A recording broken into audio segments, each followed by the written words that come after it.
Hello नमस्कार दोस्तों हम इस वीडियो में देखने वाले हैं भारत के राष्ट्रपति के बारे में। दोस्तों इम्पोर्टेंट कॉन्सेप्ट और फैक्ट इस वीडियो में हम देखने वाले हैं और मैं यकीन के साथ कह सकता हूं कि आप अगर इस वीडियो को देखेंगे तो इस टॉपिक से आपके जो कॉन्सेप्ट आपको बताया जाएगा, जो फैक्ट्स आपको बताए जाएंगे, उससे बाहर कोई भी क्वेश्चन नहीं बनेगा। चाहे वो कॉन्सेप्ट बेस्ड क्वेश्चन हो या फिर फैक्ट बेस्ड क्वेश्चन हो, एक भी क्वेश्चन उससे बाहर नहीं जाएगा, ये मेरा दावा है। तो आइए दोस्तों शुरू करते हैं इस वीडियो को।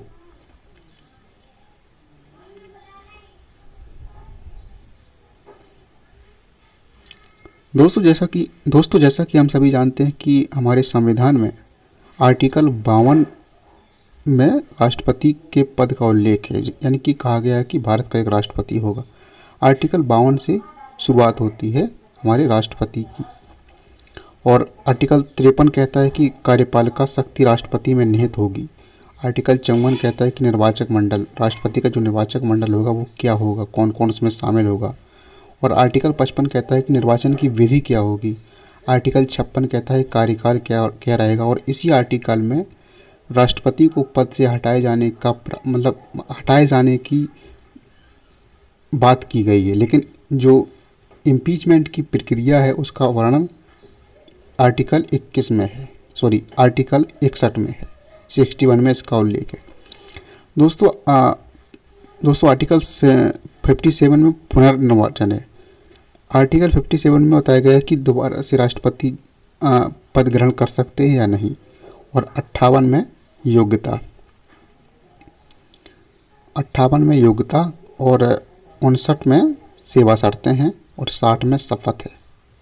तो दोस्तों हम इस वीडियो में 52 से लेके 60, आर्टिकल नंबर 52 से लेके 60 तक के सभी आर्टिकल के में जो भी प्रावधान है, जो भी कॉन्सेप्ट है, जो भी फैक्ट, उन सभी को हम देखेंगे।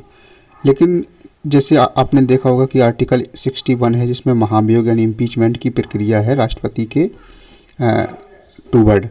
तो ये थोड़ी प्रक्रिया बड़ी है, इसमें कॉन्सेप्ट समझने वाले हैं, किस तरह से पूरा प्रोसेस होता है। तो इसके लिए एक अलग से वीडियो आएगा, इस वीडियो का टाइटल रहेगा कि राष्ट्रपति पर महाभियोग की प्रक्रिया। तो हम 52 से लेकर 60 तक आर्टिकल देख लेंगे इस वीडियो में। लेकिन उसके बाद जो टॉपिक वाइज वीडियो आएगी उसमें एक इम्पॉर्टेंट टॉपिक को कवर करेंगे, जैसे जिसमें अगली वीडियो में हम महाभियोग को कवर करेंगे। इसके बाद और भी कई प्रकार के राष्ट्रपति के कार्य हैं, कई प्रकार की शक्तियां हैं, उन सभी को डिफरेंट वीडियोस में हम कवर करेंगे और बहुत शानदार तरीके से पूरे पॉलिटी को हम डिस्कस करने वाले हैं इस सीरीज़ में। तो दोस्तों आइए शुरू करते हैं आर्टिकल नंबर 52 से। आइए दोस्तों देखते हैं आर्टिकल 52। दोस्तों आर्टिकल 52 में कहा गया है कि भारत का एक राष्ट्रपति होगा। भारत का एक राष्ट्रपति होगा, यानी कि राष्ट्रपति के पद का उल्लेख आर्टिकल 52 में किया गया है। राष्ट्रपति देश का संवैधानिक प्रमुख होगा और देश की कार्यपालिका का यानी एग्जीक्यूटिव का प्रमुख होगा, कार्यपालिका का प्रमुख होगा।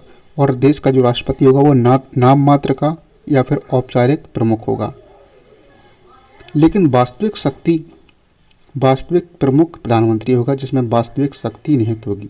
प्रधानमंत्री राज्य या स्टेट कहें, जैसे पॉलिटी की भाषा में देश के रूप में समझा जाता है। राज्य का प्रमुख तो राष्ट्रपति होगा, लेकिन सरकार का प्रमुख प्रधानमंत्री होगा। यानी जो वास्तविक शक्तियाँ होंगी वो राष्ट्रपति पर नहीं होंगी, प्रधानमंत्री पर होंगी। लेकिन सारे कार्य राष्ट्रपति के नाम से किए जाएंगे, यानी औपचारिक रूप से जो भी निर्णय लिए जाएंगे वो सभी राष्ट्रपति के नाम से लिए जाएंगे। इसलिए राष्ट्रपति को औपचारिक यानी नॉमिनल हेड कहा जाता है। और नाम मात्र का इसलिए क्योंकि वास्तविक शक्तियाँ प्रधानमंत्री के पास हैं। तो इस पॉइंट को आप समझ गए होंगे। आगे देखते हैं दोस्तों। अगला पॉइंट लिखा है कि राष्ट्रपति देश की एकता और अखंडता का सुदृढ़ता परिचायक माना जाएगा। राष्ट्रपति देश की एकता, अखंडता और सुदृढ़ता का परिचायक माना जाएगा। यानी राष्ट्र की एकता और अखंडता और राष्ट्र को सुचारू रूप से चलाने के लिए राष्ट्रपति जिम्मेदार माने जाएंगे। राष्ट्रपति देश के राष्ट्राध्यक्ष होंगे और राज्य के प्रमुख होंगे, लेकिन सरकार का प्रमुख प्रधानमंत्री होगा। याद रहे, राष्ट्रपति राज्य के प्रमुख होंगे। राज्य का मतलब यहाँ पर देश से माना जाता है पॉलिटी की भाषा में। राष्ट्राध्यक्ष होंगे राष्ट्रपति। राज्य के प्रमुख होंगे राष्ट्रपति। संवैधानिक प्रमुख होंगे राष्ट्रपति। औपचारिक प्रमुख होंगे, नाम मात्र के प्रमुख होंगे राष्ट्रपति, लेकिन सरकार का प्रमुख प्रधानमंत्री होता है। और देश का प्रथम नागरिक भी राष्ट्रपति को कहा जाता है। किसको दोस्तों? प्रेसिडेंट यानी राष्ट्रपति को। आगे देखते दोस्तों नोट्स में क्या है। भारत में संसदीय शासन प्रणाली को अपनाया गया है, जिसके तहत राष्ट्रपति कार्यपालिका का औपचारिक प्रमुख होता है। दोस्तों वर्तमान विश्व में दो तरह की शासन व्यवस्था प्रचलित है। एक है संसदीय और दूसरी होती है अध्यक्षात्मक,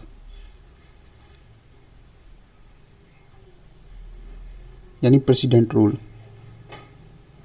अध्यक्षात्मक जिसे अमेरिका में अपनाया गया है, लेकिन भारत में संसदीय प्रणाली है, जिसका प्रमुख राष्ट्रपति, जिसका औपचारिक प्रमुख राष्ट्रपति होगा, लेकिन दोस्तों वास्तविक शक्तियां प्रधानमंत्री में निहित होगी। तो उम्मीद करते हैं कि आर्टिकल नंबर 52 आपको समझ में आ गया होगा। अब देखते हैं दोस्तों आर्टिकल नंबर 53।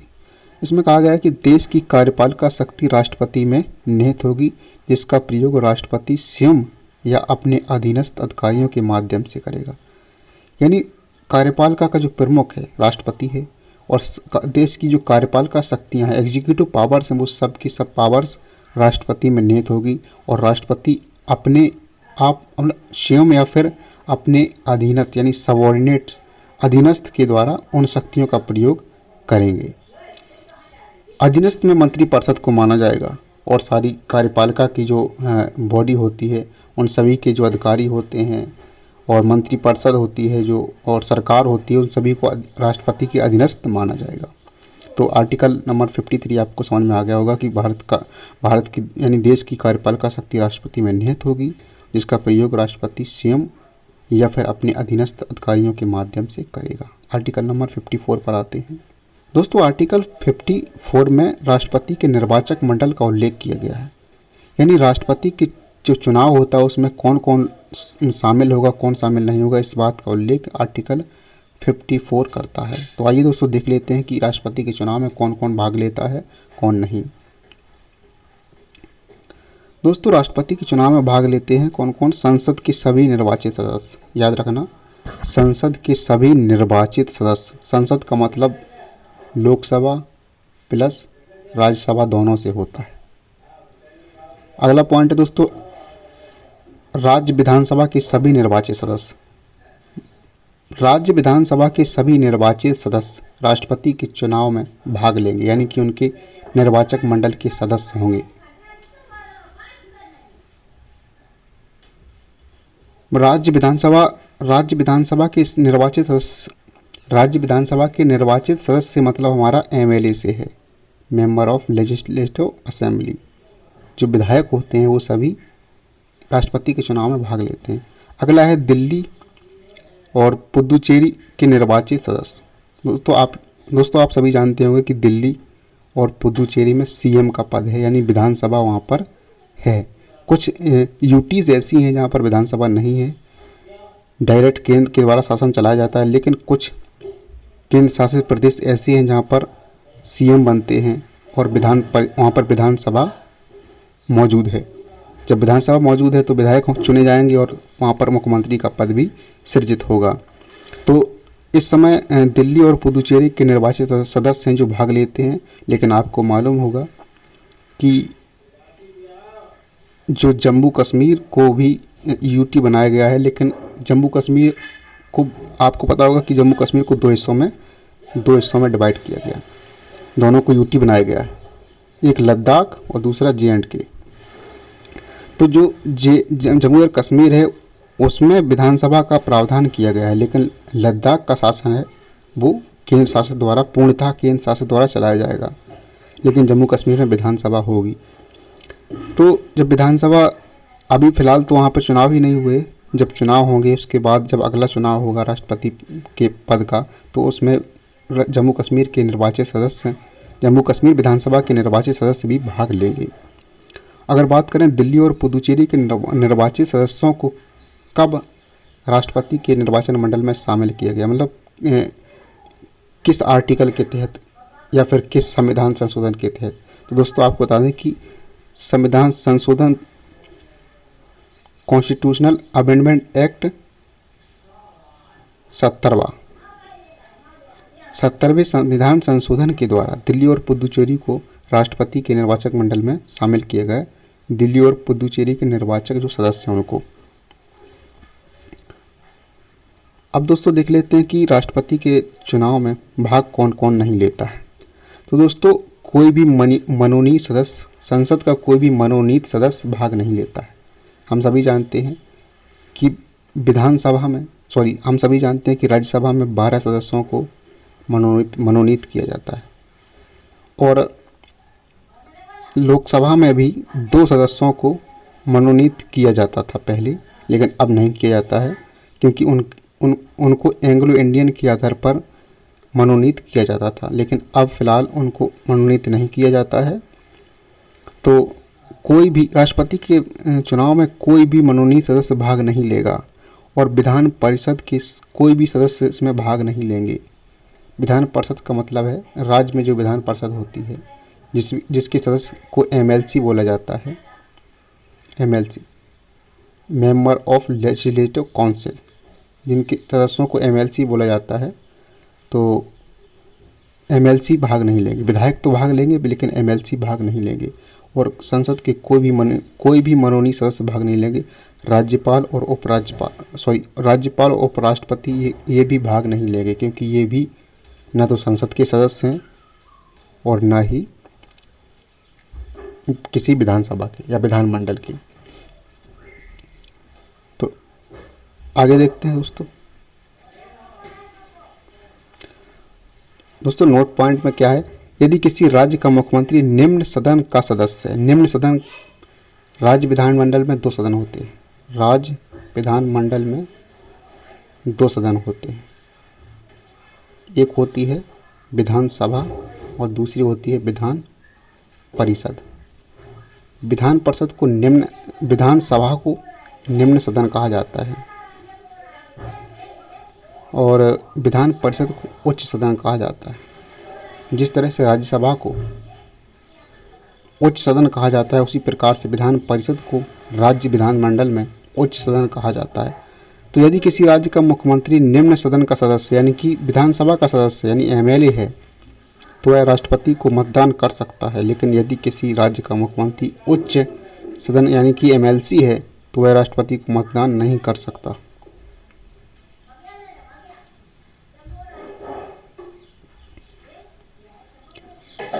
आर्टिकल नंबर 55, इसमें दोस्तों राष्ट्रपति के निर्वाचन विधि का उल्लेख किया गया है। राष्ट्रपति की निर्वाचन विधि में आनुपातिक प्रतिनिधित्व प्रणाली का प्रयोग किया जाता है, जिसमें एकल संक्रमणीय मत पद्धति का प्रयोग भी किया जाता है और राष्ट्रपति का मतदान, जो राष्ट्रपति के चुनाव का मतदान होता है वो गुप्त मतदान होता है और राष्ट्रपति की जो निर्वाचन की पद्धति है वो अप्रत्यक्ष है।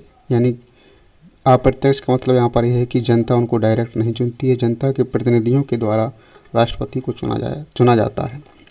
दोस्तों आनुपातिक प्रतिनिधित्व प्रणाली, एकल संक्रमणीय मत पद्धति, ये सभी टॉपिक थोड़े कॉम्प्लिकेटेड है तो इनको अलग से एक वीडियो में कवर किया जाएगा। यहाँ पर बताएंगे तो वीडियो बहुत लंबी हो जाएगी और हम सीक्वेंस से नहीं चल पाएंगे और अच्छी तरह से समझ भी नहीं पाएंगे। तो अलग वीडियो में इनका जिक्र किया जाएगा अच्छे से विस्तार से।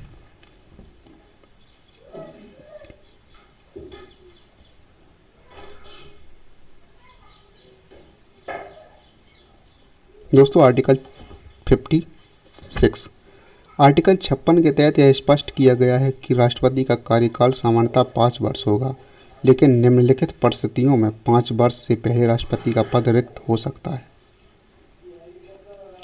कौन कौन सी परिस्थितियां हैं आइए देख लेते हैं। नंबर 1, यदि राष्ट्रपति अपनी स्वेच्छा से उपराष्ट्रपति को त्यागपत्र दे दे। यदि 5 वर्ष से पहले राष्ट्रपति की अचानक मृत्यु हो जाए। यदि 5 वर्ष से पहले राष्ट्रपति को संसद महाभियोग की प्रक्रिया के द्वारा हटा दे। दोस्तों सबसे पहले इम्पीचमेंट यानी महाभियोग का शब्द का प्रयोग आर्टिकल 56 में किया गया है। इसमें हटाने का प्रावधान बताया गया है, लेकिन प्रक्रिया जो महाभियोग की है वो है 61 में।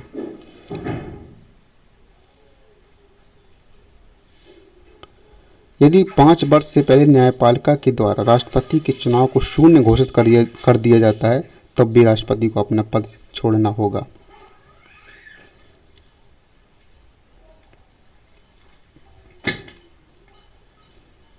तो दोस्तों कौन कौन से आधार थे कि अगर राष्ट्रपति त्यागपत्र दे दे, या अचानक से मृत्यु हो जाए, या फिर महाभियोग द्वारा हटा दिया जाए, या फिर न्यायपालिका राष्ट्रपति के चुनाव को शून्य घोषित कर दे। आगे देखते नोट। वैसे तो संविधान के अनुसार राष्ट्रपति का कार्यकाल पूरा होने से पहले ही उसके उत्तराधिकारी का चुनाव संपन्न हो जाना चाहिए, लेकिन किसी कारणवश यदि चुनाव संपन्न नहीं हो पाया तो राष्ट्रपति 5 वर्ष के बाद भी अपने पद पर तब तक बने रहेंगे जब तक कि उसका प्रतिनिधि या उसका उत्तराधिकारी उस पद पर ग्रहण न कर दे। यानी कि जब तक दूसरा राष्ट्रपति शपथ नहीं ले लेता तब तक पिछले वाले राष्ट्रपति अपने पद पर ही बने रहेंगे।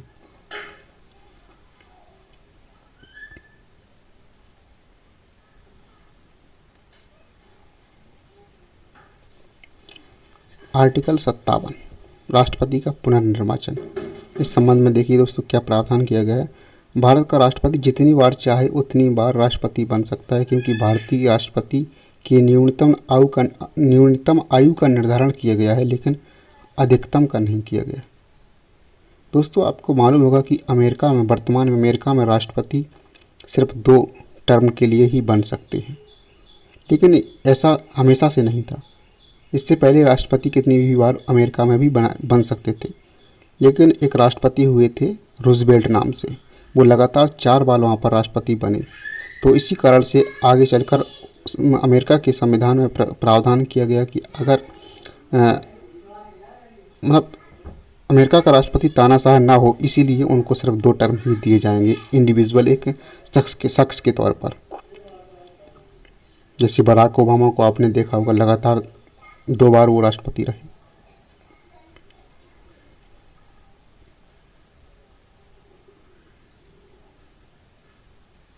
दोस्तों यही बात यहाँ पर लिखी है कि रूजवेल्ट के बारे में, लगातार वो 4 बार बने रहे थे। अब देखते हैं आर्टिकल 58 राष्ट्रपति की योग्यता के बारे में इसमें क्या कहा गया है। आइए दोस्तों देख लेते हैं कि क्या योग्यता राष्ट्रपति पद के लिए होनी चाहिए, क्या आवश्यक है और क्या आवश्यक नहीं है। वह भारत का नागरिक हो, सिर्फ नागरिक हो। इसमें कहीं भी ये जिक्र नहीं है कि वह भारत का जन्मजात नागरिक हो, लेकिन अमेरिका के संविधान में ये बात लिखित में है कि अमेरिका का राष्ट्रपति अमेरिका का जन्मजात व्यक्ति ही होना चाहिए, लेकिन भारत का राष्ट्रपति कोई भी बन सकता है जो भारत का सिर्फ नागरिक हो। सोनिया गांधी भी राष्ट्रपति बन सकती हैं। उनके प्रधानमंत्री बनने को लेकर बहुत सारा विवाद हुआ था, लेकिन वो राष्ट्रपति चाहें तो बन सकती हैं। न्यूनतम आयु 35 वर्ष हो, लोकसभा का सदस्य बनने की योग्यता रखता हो, सदस्य होना नहीं, योग्यता रखता हो। लोकसभा का सदस्य बनने की योग्यता रखता हो, जो लोकसभा का सदस्य बनने के लिए क्राइटेरिया है उस क्राइटेरिया को फॉलो करता हो, किसी लाभ के पद पर ना हो। कई प्रकार के लाभ के पद बताए गए हैं, उन लाभ के पद पर नहीं होना चाहिए, और पागल और दिवालिया नहीं होना चाहिए। और क्या आवश्यक नहीं है, वही बात जो अभी बताई, वह भारत का जन्मज नागरिक। ये ऐसा कोई मैटर नहीं कि वह भारत में ही जन्मा हो, और ये भी कोई ऐसा प्रावधान नहीं कि वह पढ़ा लिखा ही हो। बगैर पढ़ा व्यक्ति भी भारत का राष्ट्रपति बन सकता है।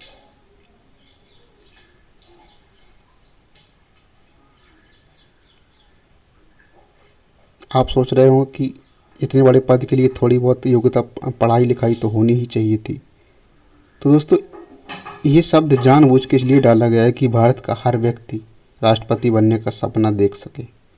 अगर मान लीजिए उसमें अगर सिर्फ 10वीं पास को ही राष्ट्रपति बनने का मौका दिया जाता संविधान में, तो बहुत सारे लोग तो 10वीं भी नहीं करते हैं, वो तो कभी भी सोच नहीं सकते थे कि हम भी कभी इस पद पर पहुंच सकते हैं।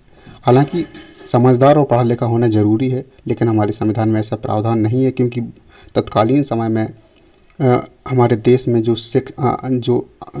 शैक्षिक दर थी वो बहुत कम थी, यानी साक्षरता बहुत कम थी, इसलिए इस तरह के प्रावधान करे गए। आगे देखते आर्टिकल 59 राष्ट्रपति की पद की शर्तें। राष्ट्रपति के पद की शर्तें हैं।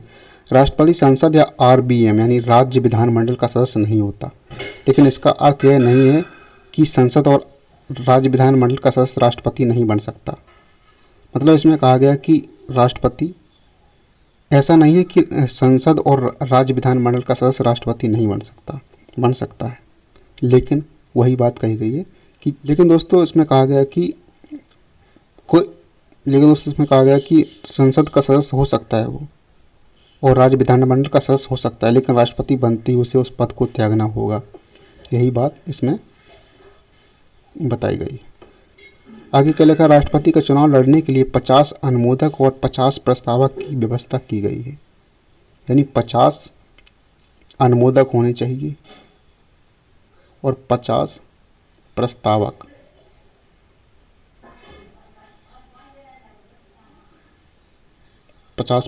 होने चाहिए।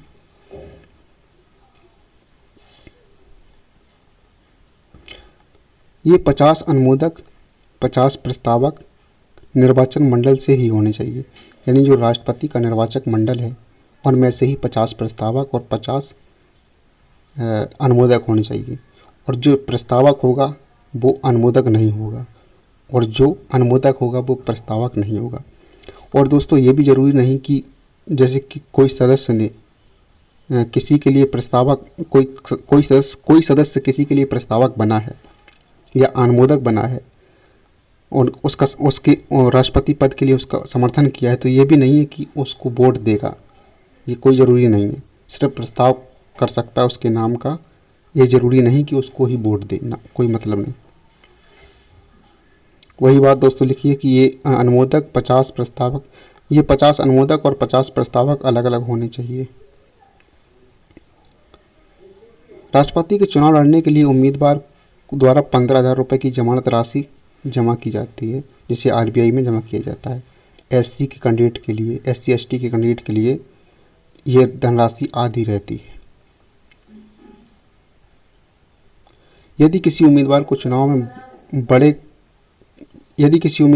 में पड़े कुल वैध मतों का 1/6% मत प्राप्त नहीं होते तो जमानत जब्त हो जाती है। यानी जमानत की राशि जो 15,000 जमा कराई जाएगी वो जब्त हो जाएगी, वो वापस नहीं मिलेगी।